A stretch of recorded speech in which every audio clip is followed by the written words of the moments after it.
राखी की पुत्री तैहा।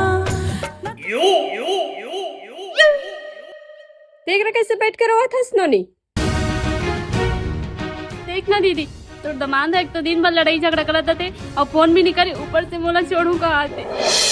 कैसे रोग माया पे लगाए संगवारी, और बिना जिया जाए ना।